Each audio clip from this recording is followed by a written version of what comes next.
பல customer face பண்ணக்கூடிய ஒரு விஷயம். ஸோ எங்களுக்கு வர ஈபி பில்லை விட பவர் ஃபேக்டருக்கு வரக்கூடிய பெனால்ட்டி தான் ரொம்ப அதிகமாக இருக்குன்னு சொல்லுவாங்க. முக்கியமா இந்த மாரி பவர் ஃபேக்டருக்கு பெனால்ட்டி வரும்போது ஈபி சைட்லேருந்து என்ன சொல்லுவாங்க பார்த்தீங்கன்னா, கெப்பாசிட்டர் ஆட் பண்ணுங்க அப்படின்னு சொல்லுவாங்க. ஸோ நம்ம என்ன பண்ணுறோம், டைரக்ட்டா மெயின் போர்டில ஃபிக்ஸடா ஒரு கெப்பாசிட்டர் வாங்கி ஃபிக்ஸ் பண்ணிடுறோம்.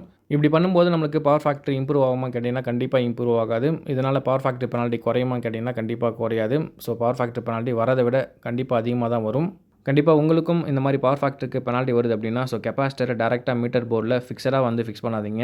எந்த மிஷின்ல பவர் ஃபேக்டர் நமக்கு லேகிங் ஆகுதோ, அந்த பர்ட்டிகுலர் மிஷினுக்கு ஏத்த கெப்பாசிட்டர நம்ம சூஸ் பண்ணியிருக்கணும். முக்கியமா அந்த மிஷின் எப்போ ஆன் ஆகுதோ, அந்த டைம்ல மட்டும் தான் அந்த கெப்பாசிட்டர் வந்து ஆன் ஆகணும். அந்த மாரி கனெக்ஷன் பண்ணும்போது மட்டும் தான் நம்மளுக்கு பவர் ஃபேக்டர் இம்ப்ரூவ் ஆகும். நம்ம இந்த சைட்ல உள்ள எல்லா லோடுமே ஆன் பண்ணி செக் பண்ணிட்டோம். ஸோ அதில ஏசி நம்மளுக்கு லேகிங் பவர் ஃபேக்டர் 0.6லேருந்து 0.7 வரைக்கும் மெயின்டெயின் ஆகுது. ஸோ நார்மலா பவர் ஃபேக்டர் நம்ம எவ்வளோ மெயின்டெயின் பண்ணணும்னு பார்த்தீங்கன்னா, 0.85லேருந்து 1 வரைக்கும் மெயின்டெயின் பண்ணணும். 0.85க்கு பிலோவா வரும்போது ஈபிலேருந்து பெனால்ட்டி போடுவாங்க. இந்த பவர் ஃபேக்டரை இம்ப்ரூவ் பண்ணுறதுக்கு 2 ஆப்ஷன்ஸ் இருக்கு. ஒண்ணு மேனுவலா பண்ணலாம். இன்னொன்னு ஆட்டோமேட்டிக் பண்ணலாம். சிங்கிள் ஃபேஸை பொறுத்தவரைக்கும் மேனுவலா தான் பண்ண முடியும்.